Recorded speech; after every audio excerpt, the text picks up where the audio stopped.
o nosso lugar na família. Então, eu recebi a mensagem que a gente teria aqui hoje jovens, adolescentes, jovens, mulheres casadas, e também teríamos as mulheres já mais maduras, as vovós, né? Pessoas que já têm toda uma caminhada em família. Né? Então, quantas jovens, adolescentes nós temos aqui? Levanta a mão. Olha. As solteirinhas que estão aqui. Não, até um grupo. Quantas mulheres casadas? Uau! Com filhos? Montão também. E quantas vovós nós temos aqui? Uau, eu também. Então, temos também. Então, nós temos aqui nesse auditório os 3 tempos da vida de uma mulher. Não é? Os 3 tempos. E quando eu li esse tema, que eu recebi o tema, me lembrou um relato de uma paciente minha sobre uma sobrinha dela de 9 anos. Ela chegou no consultório e falou: Ilma, você acredita o que aconteceu no almoço lá na casa? A gente estava todo mundo reunida, minha irmã mais velha com as 3 filhas. E a filha do meio, de 9 anos, simplesmente parou assim o almoço e falou: gente, eu queria fazer uma pergunta para a mamãe. A mamãe e o pai na mesa. Era um almoço de domingo familiar. Eu queria saber qual é o meu lugar nessa família. Aí foi um silêncio na mesa. Como assim, filha? O seu lugar? Ela falou: pois é, porque a minha irmã mais velha, e ela começou a trajetória, né? Foi a esperada, a primeira e tal. A minha irmã caçula, que nasceu, tá uma diferença de 4 anos, que está aí agora, né? Que está todo esse cuidado, todo mundo tem que ter com ela. E eu? E ela disse que parou assim, e ela ficou pensando nesse lugar, e ela chegou no consultório e falou: sabe que a minha sobrinha me levou a refletir sobre esse lugar na família? Ela é uma criança, 9 anos, querendo saber o lugar dela. E eu já casada, e ainda não me questionei sobre esse lugar. Então, me fez pensar nesse relato. Né? É interessante essa busca por lugares na família, mas não só na família, também na sociedade. E nós nunca vivemos um tempo onde nós temos visto tantas mulheres buscando um lugar na sociedade, um lugar na vida comunitária, um lugar no mundo corporativo. E a gente sabe hoje que as mulheres têm ocupado lugares que antes eram restritos apenas ao mundo masculino, ao universo masculino. Hoje, mulher ocupa qualquer lugar. A mulher pode ter qualquer profissão, pode chegar em qualquer lugar. Então, essa busca por lugares que não era algo tão comum há alguns anos atrás, nós estamos vendo hoje que a mulher, nas suas competências, nas suas múltiplas competências, com tudo que Deus habilitou, que desenvolveu nesse contexto familiar, ela hoje tem condições e competências de ocupar qualquer lugar aí fora na sociedade. Né? Já visto que a gente tem aqui a Patrícia, né? Que é vereadora, que luta lá pelos direitos da mulher. Né? Eu vejo as postagens dela sempre lutando pelo direito da mulher. Então, hoje a mulher ocupa o espaço que ela quiser fora e tem buscado cada vez mais. No entanto, nós nunca vimos um tempo de tanto adoecimento feminino, de tantas angústias como hoje, e também de algumas doenças que as mulheres têm encarado hoje, que eram doenças restritas também aos homens. Antigamente, pouco se ouvia falar, e quando eu digo antigamente, é porque eu sou de antigamente. Sabe, 1900 Noé? Sou eu. Então, eu lembro assim, do universo da minha mãe, por exemplo. Era raro a gente ouvir mulher morrer de infarto, de AVC e de algumas outras doenças, que é a doença que homem tem. Homem morre de infarto, morre de AVC, morre disso, morre daquilo. E hoje nós estamos vendo as mulheres também com as mesmas doenças. Por quê? Porque à medida que nós somos também para todos esses outros lugares, nós ganhamos muito mais preocupações, as demandas só aumentaram, e as demandas acrescentam cada vez mais, mas em nada diminui as demandas familiares. Porque nós, como mulheres, nós temos todas essas múltiplas funções na família. A gente é esposa, mãe, dona de casa, professora, orientadora e mais um monte de outras funções que nós desempenhamos no nosso lar, né?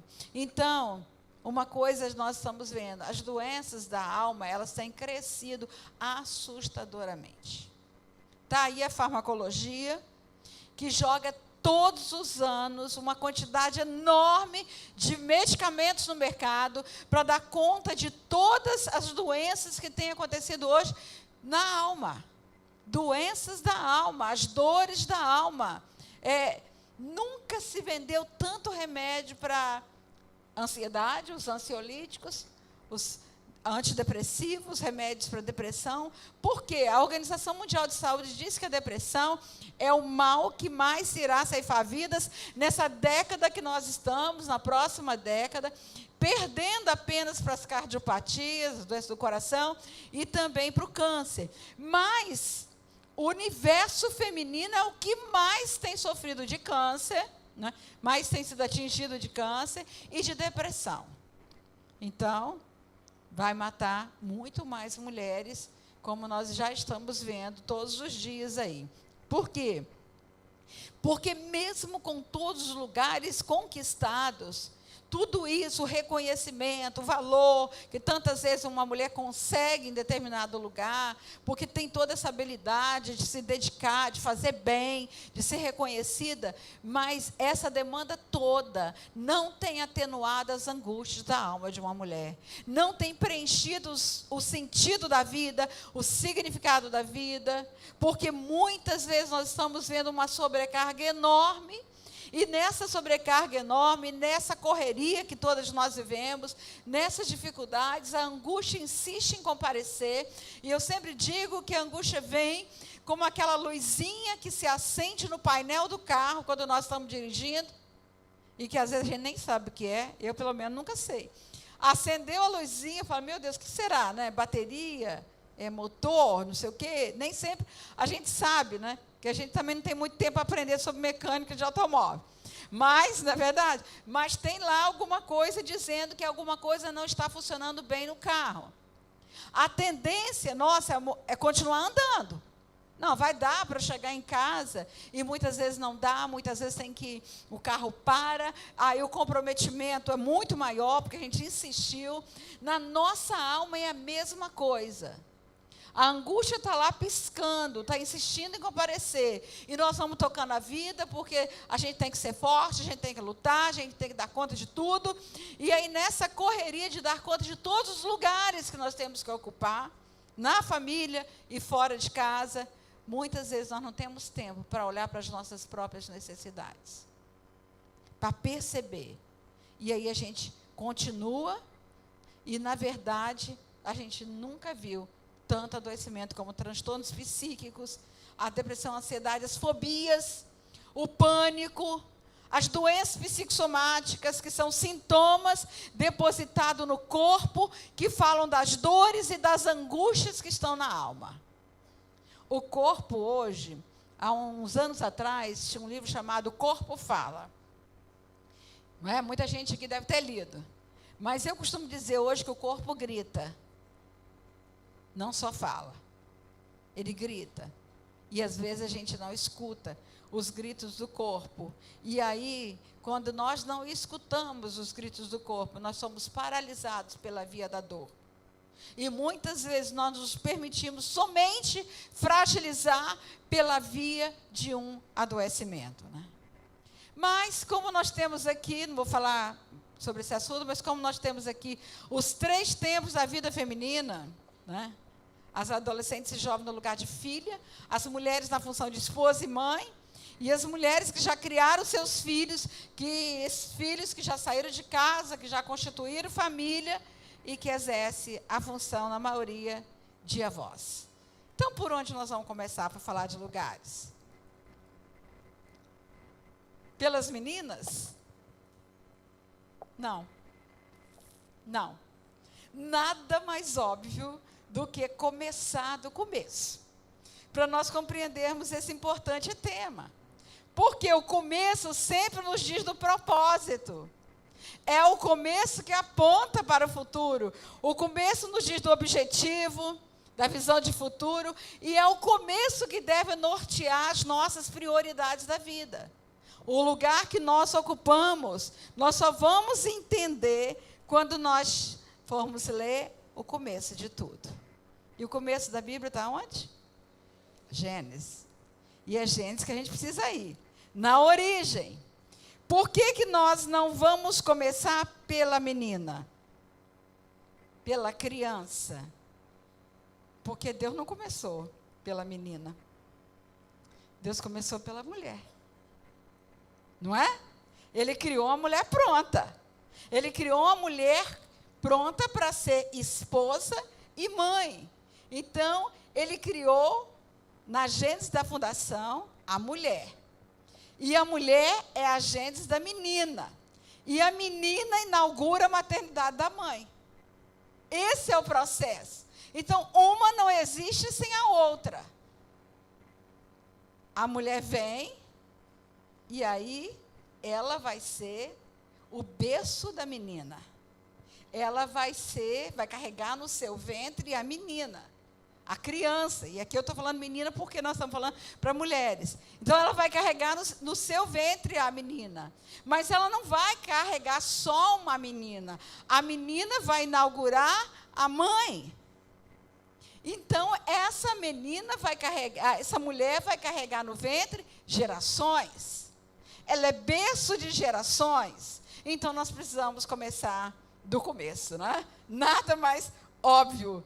É até assim, um contrassenso a gente falar começar do começo, porque sempre começar deveria ser do começo, mas nem sempre começamos do começo. Bem, o começo diz assim, quando nós lemos no capítulo 1 de Gênesis, no versículo 1, que todo mundo conhece, o que está escrito lá no versículo 1, capítulo 1, versículo 1 de Gênesis?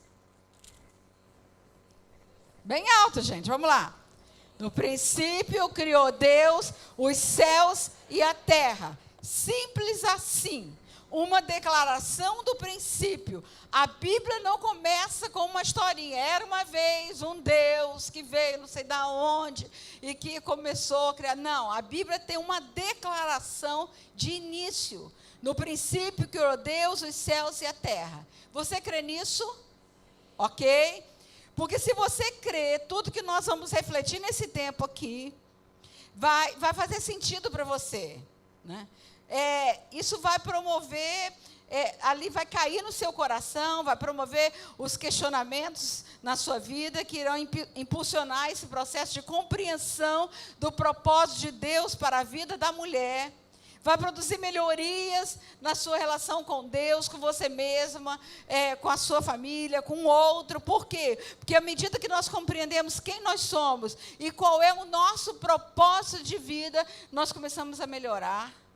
Isso vai trazendo paz na nossa alma. Mas se você tem dúvidas quanto a essa primeira declaração bíblica, tudo que nós formos falar vai parecer devaneios, delírios e não vai fazer significado. No princípio, criou Deus os céus e a terra. É muito simples a declaração, mas é muito profunda, porque essa é uma declaração que vai além da nossa limitada compreensão, mas tem uma revelação profunda que o Criador quer nos dar para nós compreendermos a singularidade feminina. Quem é a mulher no propósito de Deus? São muitas as questões que nós poderíamos fazer hoje que nos levariam a pensar sobre o lugar da mulher, sobre o sentido e o significado que tem a vida da mulher no propósito de Deus. Mas quando nós olhamos lá em Gênesis 1, 26, 27, que é o texto que começa quando Deus fala, depois de formar toda a criação, haja terra, haja mar, separação, tudo isso que nós conhecemos de Gênesis 1. Quando chega no versículo 26, Deus muda o verbo para o plural. Façamos o homem, façamos. Quem que estava ali nesse verbo plural?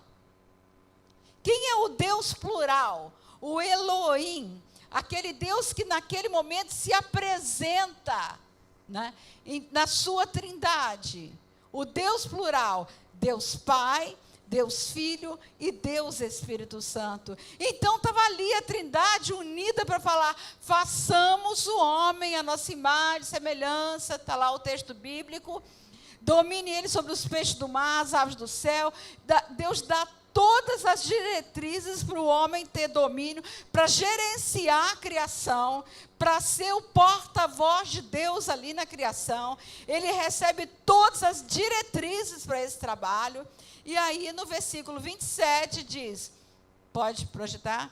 Criou Deus o homem à sua imagem, a imagem de Deus o criou, homem e mulher os criou. Então, está ali, declarada a criação da mulher.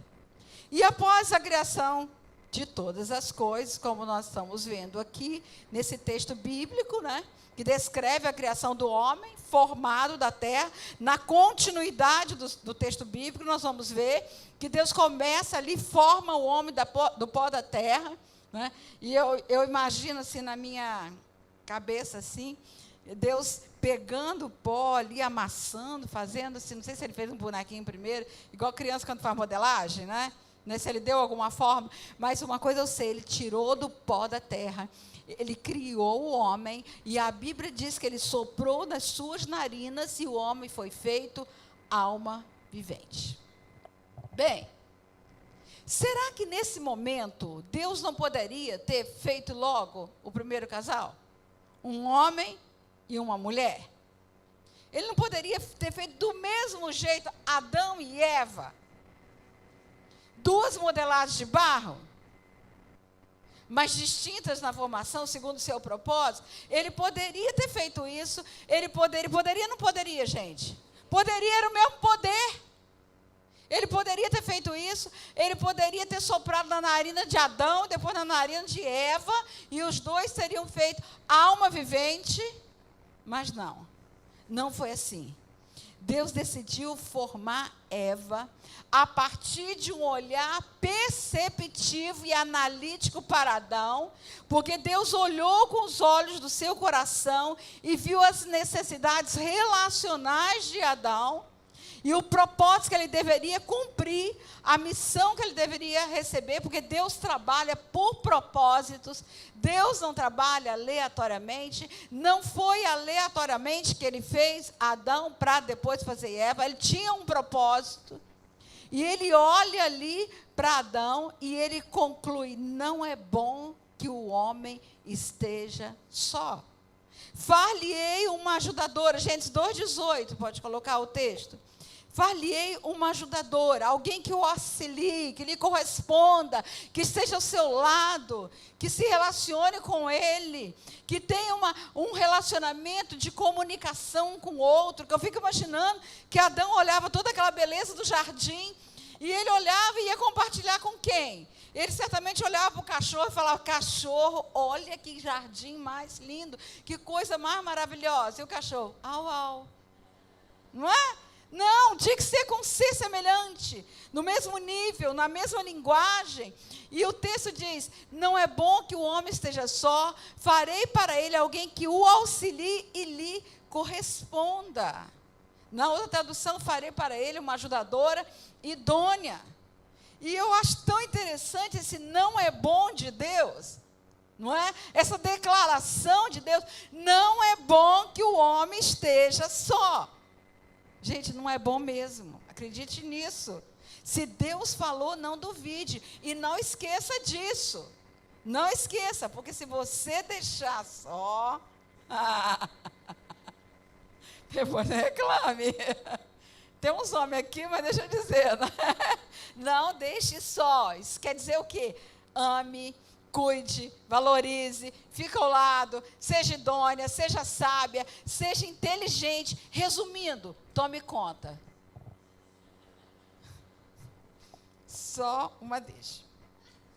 Ajudadora, para ajudar em todas as demandas que a família tem, que o homem tem, ajudar em tudo quanto é situação, nos desafios existenciais, nos desafios familiares, ajudar com sabedoria, com sensibilidade, com intuição, com tudo aquilo que Deus nos capacitou, porque Deus nos capacitou com habilidades diferenciadas para cumprir um propósito. E compreender esse momento descrito em Gênesis 2 é de fundamental importância para dar sentido à vida e à família, ao eterno propósito de Deus.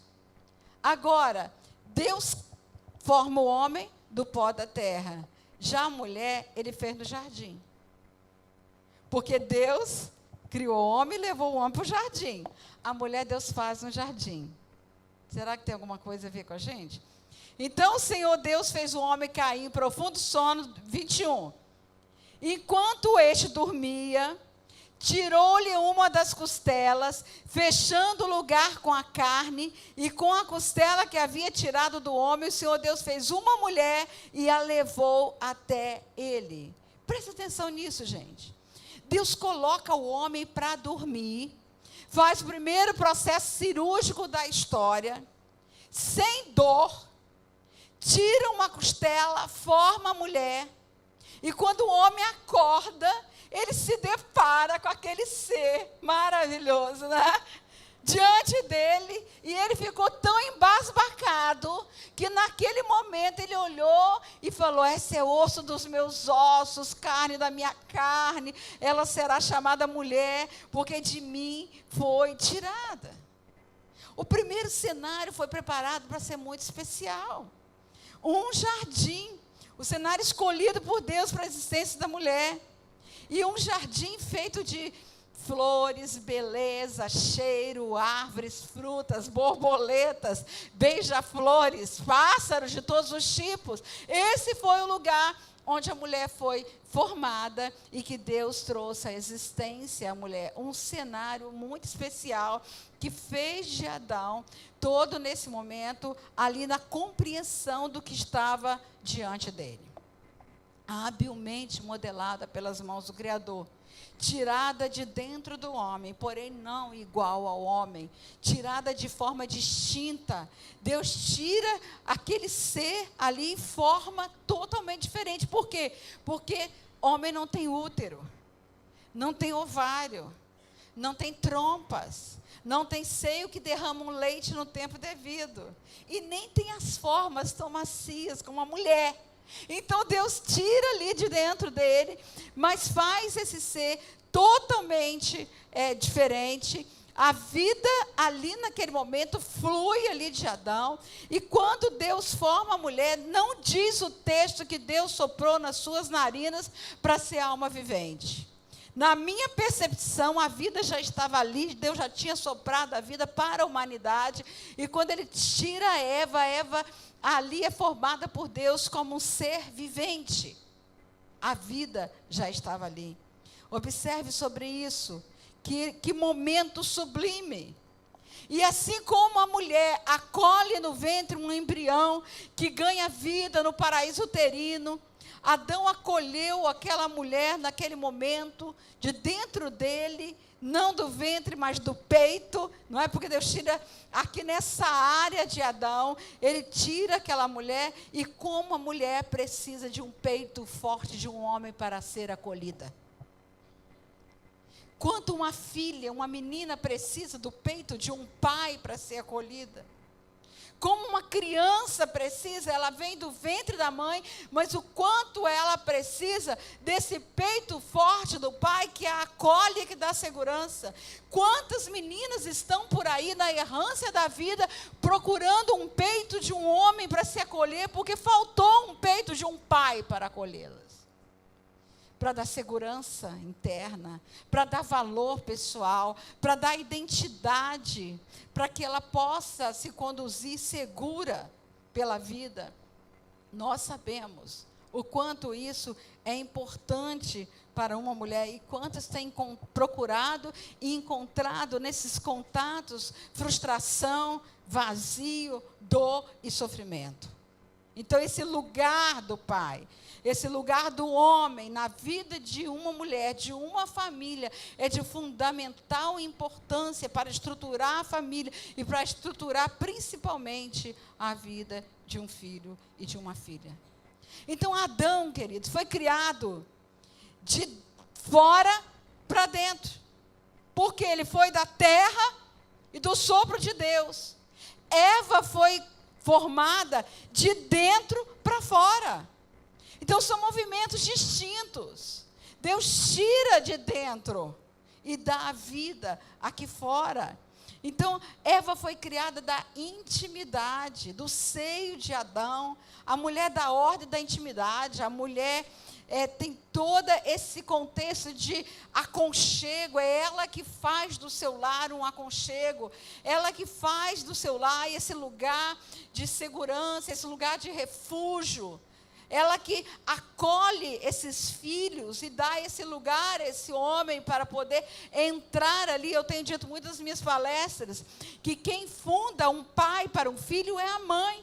Ela que dá esse lugar, e está no lugar que a mulher ocupa na família. O lugar da família é dar o lugar ao homem, o lugar que ele precisa, legitimar a autoridade dele, para que ele ocupe um lugar que é dado pela mãe. Uma mãe funda um pai para o filho. Funda ou afunda, né? A gente já sabe disso, né? E essa distinção de formar e criar é tão interessante, que Isaías fala no capítulo 43, versículo 1, é essa distinção que me chamou muita atenção, quando ele diz: mas agora, assim diz o Senhor que te criou, Jacó, e que te formou, ó Israel. Então, Deus cria, Deus forma. Deus cria, Deus forma. Jacó foi criado, como todos nós seres humanos, no ventre de uma mulher. Mas Israel foi formado na dor, formado no processo de crescimento, formado naquilo que ele precisava para cumprir o propósito. Da mesma forma, Deus faz de uma forma muito especial a vida da mulher, trazendo a mulher à existência. E a gente pode dizer que Eva foi a melhor parte de Adão fora dele. A melhor parte. Deus tirou ali.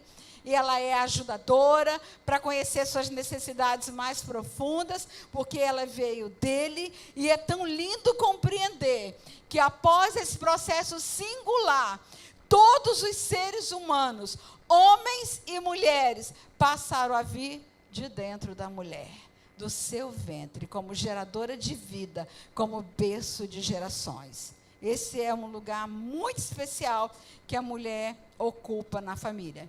Mas na sequência dessa expressão poética de Adão, no versículo subsequente, no versículo 2, 24, há um texto muito conhecido, mas nem sempre compreendido em toda a sua dimensão, que geralmente é lido muito nos casamentos, que diz: por essa razão, o homem deixará pai e mãe, se unirá à sua mulher, e eles se tornarão uma só carne.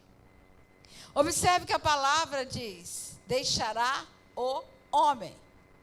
Não está incluindo a mulher? É claro que a gente sabe que está implícito que a mulher também vai deixar pai e mãe para se unir o homem. Mas eu penso que a questão principal aí é a posição que o homem assume para se unir a uma mulher e formar a família com ela.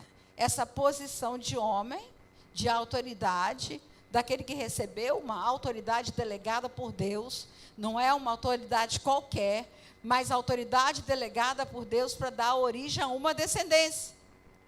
Um homem é preparado por um pai e uma mãe para se tornar igual ao pai, na mesma posição, assumir a posição de autoridade, junto a uma mulher para formar a descendência. E ele deixa a condição de filho para ser esposo e pai, de criança para ser adulto, de imaturo para ser maduro, de protegido para ser protetor, de dependente para ser interdependente, e liberado e autorizado a ser uma autoridade, ajudado por sua mulher. Logo, o homem muda de posição. Ele cresce e muda de posição. a mulher apenas transiciona de uma autoridade para outra. Ela sai debaixo da autoridade do pai. Eu estou falando isso no sentido espiritual, tá, gente? Ela sai debaixo da autoridade de um pai. Ela sai com um propósito muito especial. E ela se coloca debaixo de uma missão, de uma autoridade de um marido, espiritualmente, para fazer uma só carne com ele, para que juntos eles possam formar uma descendência. Mas é bom lembrar que mulheres feridas, empoderadas na cultura deste mundo que jaz no maligno, não transiciona de autoridade e permanecem imaturas no relacionamento conjugal, disputando lugar do homem, disputando lugares na família, fundando uma descendência com distorções estruturais para assumir os lugares de esposa e mãe. Por que isso acontece? Porque quando há disputa de lugares na família, começa a haver as disfunções familiares. Porque nós não precisamos disputar lugar. Nós temos um lugar especial, um lugar sublime, um lugar muito importante no projeto de Deus. E nós, como ajudadora, nós estamos juntos. Nós não estamos lá separadas. E é importante compreender que o deixar pai e mãe não é um deixar aleatório, é um deixar que é norteado pela honra. Há um princípio que está junto com esse princípio de deixar pai e mãe, que é o princípio da honra, dado na lei, repetido por Jesus, repetido pelos apóstolos. O apóstolo Paulo, quando ele escreve aos Efésios, que ele está ali falando das funções familiares, ele vai falar da honra aos pais. Honra para que viva bem sobre a terra. Então, a honra é um princípio que norteia o princípio de autoridade. A honra é a base para uma pessoa ser bem-sucedida. E aqui uma palavra para as mulheres em condições de filha que estão aqui hoje, nesse culto. A família é o campo de treinamento para todos os papéis que nós vamos desempenhar ao longo da nossa vida. É na família que nós aprendemos a nos relacionar. É na família que nós construímos os referenciais, os modelos familiares. É na família que nós construímos as nossas crenças e valores. E a honra aos pais é a base para o sucesso em todos os papéis que nós vamos desempenhar na vida. Na verdade, a honra aos pais libera a capacidade de amar. E a honra aos pais estrutura a alma. Em todas as histórias de pessoas que têm dificuldades para amar, que têm o fluxo do amor obstruído na sua vida, que não consegue, como é que a gente sabe muitas vezes que uma pessoa tem dificuldades para amar? Porque ela não consegue amar a si mesma. Ela tem um processo de comportamento que auto-sabota seus próprios desejos. Ela faz coisas que trazem resultados destrutivos para a sua própria vida. Ela entra no ciclo da autossabotagem e nesse ciclo ela repete histórias familiares, histórias de dor, histórias de sofrimento, pessoas que repetem modelos de histórias que ela já sabe o final. E que mesmo assim entram em comportamentos autodestrutivos. Por quê? Porque não se amam. Porque o fluxo do amor está emperrado. Está obstruído. E o que obstrui o fluxo do amor? O que obstrui? Mágoa, ressentimento, amargura, ira, rancores, falta de perdão. Todos esses sentimentos negativos que são tão destrutivos e que desestruturam a alma. Que produzem o adoecimento. E quantas vezes a gente ouve mulheres dizendo, não consigo amar. E elas entram no movimento de amores patológicos. Sabe, amores patológicos, quando a pessoa abre mão do seu próprio valor pessoal em favor do outro?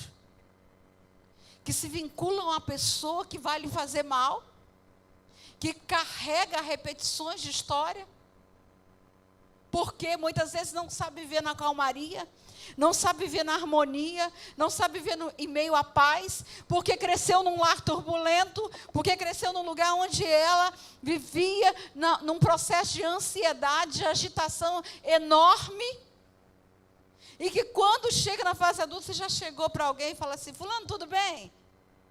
E aí ela olha para você com aquela cara séria, assim, fala assim, bem demais, estou até estranhando. Quando está tudo muito bem, eu tenho a sensação que vai acontecer alguma tragédia. Já viu isso? Pessoas que não suportam viver na calmaria. E aí, o que acontece quando está tudo em paz, em harmonia? Faz alguma coisa para arranjar um conflito, faz uma confusão dentro de casa, faz tempestade de copo d'água. Por quê? Porque aprendeu a viver na agitação. Aprendeu a viver na ansiedade, aprendeu a viver com adrenalina na corrente sanguínea, e a adrenalina em excesso acaba viciando tanto quanto a cocaína, como uma droga.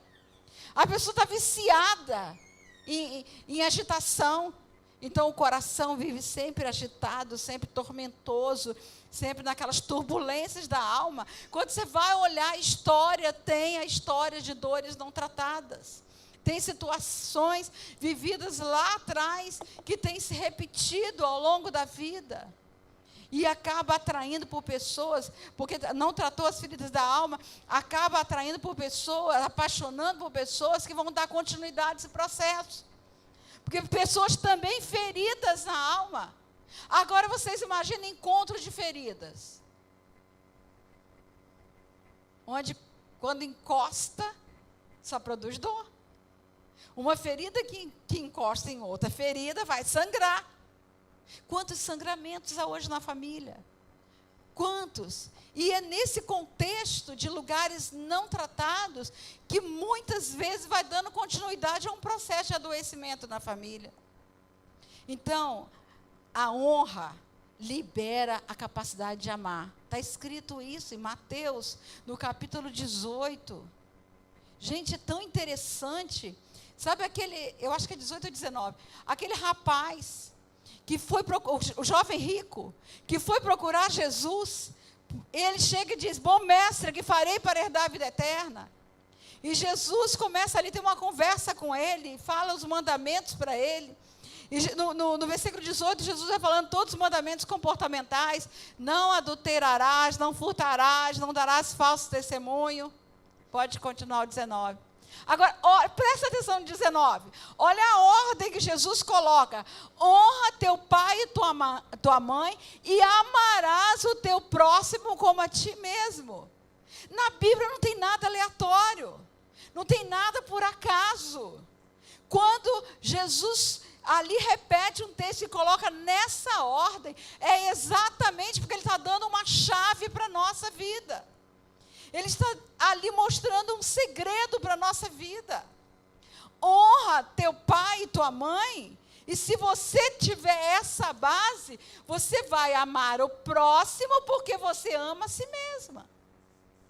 Então, a base de eu amar o outro é eu amar a mim mesmo. E para amar a mim mesmo, eu preciso ter o meu psiquismo estruturado na honra.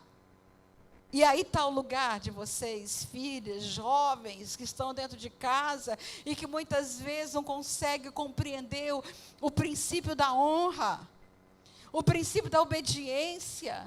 E eu tenho sempre falado também que quem não é apto a obedecer, nunca será para comandar. Por quê? Porque ao longo da história de vida vai sempre se deparar com autoridades que serão autoridades cruéis, e aí a pessoa nunca consegue ocupar um lugar em determinados lugares, em determinados postos. E daí também vem outras questões, porque a desonra desequilibra a alma, desorganiza a estrutura psíquica e funda o fracasso na vida de uma pessoa. Presta atenção, a desonra desorganiza a alma, desequilibra a alma, desorganiza a estrutura psíquica e funda o fracasso na vida de uma pessoa. E quantas mulheres saem de casa em desonra e formam famílias com essa base desestruturada e sofrem todos os efeitos disso, porque é um princípio. Nem Deus passa por cima de um princípio que Ele mesmo estabeleceu para nos abençoar quando nós voluntariamente quebramos esse princípio. Então, adolescentes, jovens, filhos que estão aqui, a honra vai ser a base para o seu sucesso na vida. O seu sucesso em todas as funções que você vai desempenhar.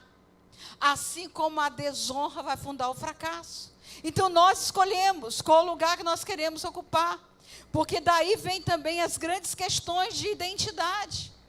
Por conta da desonra. Muitos dos adoecimentos da alma vêm por conta da desonra, além das depressões pós-parto e disfunções dos lugares da família, porque muitas vezes a depressão pós-parto é uma denúncia de que há questões a serem tratadas na relação mãe-filha, onde a mulher ainda não se sente competente para dar conta da vida e do cuidado de uma criança, e ela se sente frágil porque tem questões de filha que ainda não foram resolvidas. Então, isso é um ponto de reflexão. Mas voltando ao capítulo 2 de Gênesis, o texto começa, versículo 24, diz: por essa razão deixará o homem. Por qual razão? Qual é a razão que ela vai deixar? Está se referindo a quê? Porque no contexto, no versículo 23, 22, vocês vão olhar ali a criação da mulher. E ela é tirada de dentro do homem. Por esta razão, por qual razão? No contexto espiritual. A mulher tirada do homem, para estar ao seu lado como ajudadora, na construção da descendência e da história familiar. Ela retorna à sua origem, para se fazer uma só carne com o homem. Ela torna essa origem pela via da aliança conjugal. O casamento, a aliança conjugal, ultrapassa essa dimensão humana na compreensão dos princípios divinos, no sentido espiritual do casamento. E aí, isso também nos dá uma compreensão por que o inferno, o arsenal do inferno, está todo direcionado hoje para destruir família, para destruir casamentos, para roubar os lugares, para roubar o lugar do homem, para roubar o lugar da mulher, para roubar a função paterna. Que mais nós temos sofrido no tempo de hoje do que a função paterna sendo roubada? A função paterna é um lugar do pai na vida de um filho. E a estratégia de Satanás é roubar o lugar do pai na vida de um filho. E todos os dias nós estamos vendo isso. O mesmo texto de Gênesis 2, 24, é repetido pelo apóstolo Paulo em Efésios 5, 31, no capítulo das funções familiares. E o mesmo texto ele repete no versículo que antecede, quando ele está falando: portanto, deixará o homem pai e mãe, se unirá a sua mulher, versículo 31, e os dois serão uma só carne. Mas na sequência, no 32, ele diz: grande é este mistério. Digo, porém, a respeito de Cristo e da igreja. A citação é a mesma, mas agora falando de homem e mulher, Deus fala de Cristo e a igreja. Ele faz uma correlação entre o deixar pai e mãe, se unir à mulher, e Cristo e a igreja. Jesus deixou a sua glória. Ele veio aqui se tornar um ser humano, viver todas as dimensões humanas que nós vivemos, todas as nossas limitações humanas, todas as dores humanas, todas as angústias. Não tem uma única dor que Jesus não tenha passado. Foi traído, foi humilhado. Ah, eu fui traída, Jesus também foi. Ah, eu fui humilhada, Jesus também foi. Ah, eu fui rejeitado. Meu pai me rejeitou, sou uma filha rejeitada. Jesus também foi, o povo dele o rejeitou. A palavra de Deus diz que ele foi rejeitado, homem de dores. Só tem um sentimento que Jesus nunca sentiu: sentimento de culpa, porque ele nunca pecou. No entanto, ele sabe o peso da culpa, porque ele levou todas as nossas culpas na cruz do Calvário. Então ele conhece a nossa estrutura, ele conhece as nossas fragilidades, ele conhece os desafios humanos, ele conhece as dificuldades que temos para ocupar os nossos lugares, lugares que ele reservou para nós desde a fundação do mundo, desde que ele nos criou. E é tão lindo quando a gente sabe que há um mistério entre marido e mulher, que na conjugalidade, no casamento, e Cristo e a igreja. Porque Cristo é apresentado como noiva, a igreja noiva, Cristo é o esposo, a igreja é a esposa, que um dia vai haver esse encontro, vai haver o casamento, e aí o casal ali vai para as bodas do Cordeiro, e nós estaremos para sempre com Cristo. A palavra de Deus mostra esse destino, aponta esse destino para nós. Mas que mistério é esse que tantas vezes nós não conseguimos compreender? Eu penso que a oração sacerdotal de Jesus, registrada por João no capítulo 17, aponta a direção desse mistério, quando Jesus ora pela nossa unidade, quando ele pede ao Pai a mesma unidade registrada em Gênesis 26, a unidade entre Pai, Filho e Espírito Santo, unidos, mas cumprindo funções distintas, a unidade do propósito. Ele diz: Pai, faze-os um, assim como eu e tu somos um, para que o mundo saiba que tu me enviaste. Nós só vamos compreender o que significa esse texto de Gênesis 2, 24, se nós compreendermos o significado dessa oração de Jesus na dimensão do casamento, da conjugalidade, da unidade de propósitos que precisa haver entre marido e mulher, para o cumprimento das suas funções, para ocupar os lugares definidos por Deus. Para a gente compreender que a nossa luta não é contra carne e sangue, como o apóstolo Paulo diz em Efésios. A nossa luta não é contra carne e sangue, é contra principados, potestades, dominadores, todo o mundo das trevas, o mundo espiritual das trevas, que anda ao derredor, procurando destruição, rugindo como um leão, como Pedro fala, buscando alguém para tragar. Ele quer roubar a mim e a você. Ele quer roubar da nossa família. Ele quer roubar os filhos que carregamos no ventre. Por isso que Deus, desde o princípio, interditou a amizade de Satanás, do diabo com a mulher. Porém, inimizade entre ti e a mulher. Porque a abordagem de amizade começou lá no Éden. Deus interditou. Porque Deus interditou para proteger o que a mulher carregaria no ventre. Porque do ventre da mulher viria aquele que esmagaria a cabeça da serpente. E, na verdade, Deus queria proteger o que nós carregamos, queridas, porque nós não geramos filho para povoar o inferno, nós geramos filho para povoar os céus. E ninguém pode bater mão na nossa herança. Aleluia.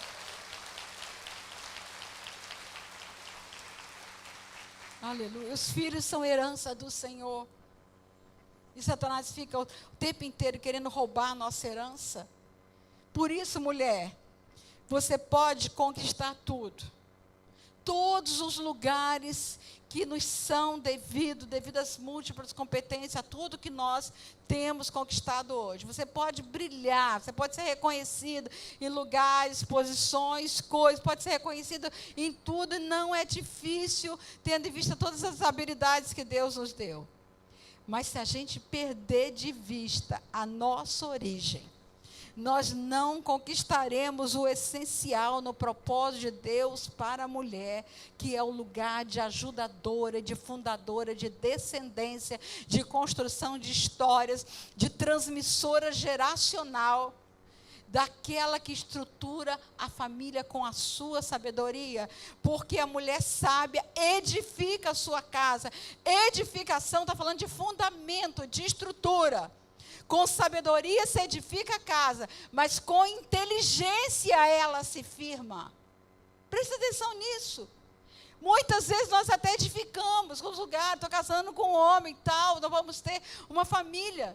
Mas é com inteligência que a família se firma. E é exatamente aí nessa via, nesse viés da inteligência, que Satanás quer muitas vezes roubar de nós. Quantas vezes nós ficamos vedadas? Não enxergamos a dimensão do casamento, não enxergamos a dimensão da família, porque estamos com a nossa mente vedada, com a nossa alma vedada por mágoas, por ressentimento, por amargura, pelas decepções, pelo sofrimento, pelas dores. As dores nublam a nossa mente, e aí a gente não compreende o destino. Origem e destino estão intimamente ligados. Nós compreendemos destino quando nós compreendemos a origem. E a origem vai dar o norte para a nossa missão. Sem a mulher, o homem não cumpre a sua missão de fundar a descendência. E nesse sentido, não são missões distintas na família, mas a missão de um homem junto com uma mulher, que cumprem juntos o propósito de Deus para a humanidade. Qualquer coisa fora disso é anomalia. E a Bíblia dizia assim, Provérbios 12, versículo 4. A mulher exemplar é a coroa do seu marido, mas a de comportamento vergonhoso é como câncer nos seus ossos. Por que ela é a coroa do seu marido? É porque você é velha? Não, ganhou a coroa? Não. É porque é você que dá a ele esse lugar de reconhecimento. Coroa porque está falando de rei. Mas rei no sentido espiritual é aquele que tem as diretrizes. Aquele que dá segurança. Aquele que protege. Tudo isso que a palavra de Deus diz. Mas a de comportamento vergonhoso, ou que menospreza, é como câncer nos seus ossos. De onde que a mulher foi tirada? Do osso. Então ela adoece a sua origem. Ela adoece a sua origem. E a falta de reconhecimento desse lugar traz a desonra, o menosprezo, e o desrespeito enfraquece esse lugar do homem, adoece sua alma, paralisa, e aí vem metástase. Da onde vem as metástases? Espalha. Vai espalhar em quem? Nos filhos. Na próxima geração. E essa é a estratégia de Satanás. Roubar os lugares masculinos na família. Distorcer para poder embrutecer o mundo, para tornar o mundo muito mais violento. Porque, na verdade, quando uma mulher tem que assumir papéis que não são dela, lugares que não são dela, quando ela tem, e ela faz isso, porque quando ela fica sozinha, ela tem que ser guerreira, forte, ela vai educar o filho, mas eduque seu filho, eduque e ensine ele o caminho, mas não é um lugar que uma mulher pode ocupar, mas ocupe, mas faça isso no nome do pai. O que é fazer no nome do pai? Até um pai morto, até um pai que nunca se preocupou com seus filhos, pode se tornar presente na família quando a mulher, né, dá esse lugar pela via da linguagem. Como que é isso? Menino, você quer fazer isso? Não, não vai. Se seu pai estivesse aqui, ele não deixaria. Então sou eu que estou, eu sou responsável por você e você não vai fazer. O que é isso? Dar o lugar mesmo vazio. Por quê? Porque há um Deus Pai que vai honrar essa sua luta, essa sua dificuldade, esse lugar vazio que ficou, onde Deus vai te capacitar a conduzir os seus filhos. Mas não perca a ternura, mulher. Não perca a ternura, não perca a meiguice, porque o que embrutece o mundo, deixando o mundo mais duro e áspero, mais selvagem, não é tantas vezes essa rudeza do homem, que tantas vezes tenta impor a autoridade pelo autoritarismo, mas a perda da ternura da mulher, porque quando uma mulher fica dura, áspera, grosseira, ela perde exatamente a parte essencial que desenvolve a sensibilidade nos filhos, porque a mulher dá a ordem do amor, a essência da mulher é o amor, e quando a mulher perde a sensibilidade, ela se torna dura, enrijecida, e os filhos perdem esse lugar da sensibilidade da natureza humana. Portanto, o custo dessa perda vai se ver nas gerações seguintes. E para fechar, Deus está convocando uma geração de mulheres para fazerem diferença. Nesse mundo que faz tudo para nivelar a mulher a um nível de mediocridade, num sistema maligno, perverso, que quer desviar a mulher do propósito de Deus. Para vocês, meninas e jovens, honra seus pais. para você ser liberada para assumir o seu lugar de mulher, de esposa, de mãe, entender o que é submissão, para ocupar o seu lugar na família e no mundo. E para a vó? Não vou falar nada para a vovó? E a vovó? Há uma palavra em Tito 2, 3 e 4, diz: quantas mulheres idosas, semelhantemente, que sejam sérias em seu proceder. Aí pula, vai para o versículo 4. A fim de instruírem as jovens recém-casadas, mais jovens, a amarem ao marido e aos seus filhos. Lá no anterior diz: a serem boa dona de casa, a fazerem do seu lar um lugar de refúgio. Quem ensina? As que já passaram lá. Vai ensinar suas filhas, preparar as filhas para serem mulheres, para ocupar o seu lugar na família e no mundo, porque esse é o papel da mulher que já tem a experiência na história. Mas eu ainda quero fechar com um poema que eu escrevi num congresso que eu ia falar para mulheres mais maduras, né, algumas em menopausa, né? E aí eu escrevi esse poema inspirado no poema do Carlos Drummond de Andrade, E Agora José. Então eu vou ler para vocês. Prestem atenção, mulheres. E agora, Maria? A festa acabou, o tempo passou, a casa esvaziou, os filhos se foram, a noite esfriou. E agora, Maria? E agora você? O corpo reclama, a dor aparece, as rugas insistem, a pele envelhece. Que dura rotina! Malhar é preciso, as roupas apertam, as dobras resistem, visíveis elas são. E agora, Maria? Menstruação já não há, marcando o ciclo no corpo vivido que já encerrou. O medo aparece de afetar a libido, de não ser desejável aos olhos do amor. O que mais trará essa fase de vida? E agora, Maria? A casa silente, as vozes e risos, as crianças cresceram, os jovens se foram, fundar seu destino, formar gerações. Só resta saudade dos tempos vividos, da alegria reinante que já não há mais. Não chora, Ilma. E agora, Maria? E a nostalgia, seus dias vão nublar? Esperando o sol para sua face brilhar? A noite esfriou, mas a cama também? O ninho vazio só trouxe o amém? À espera da morte, sem sonhos viver?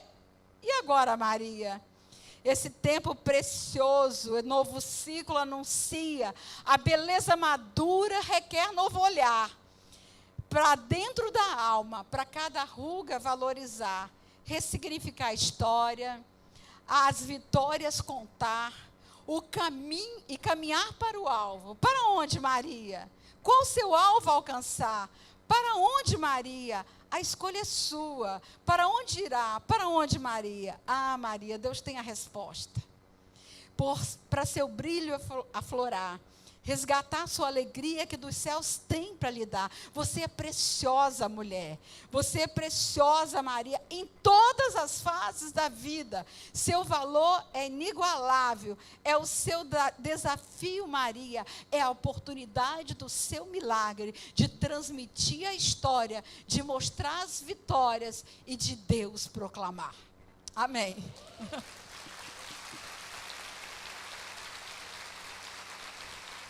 Vamos ficar em pé.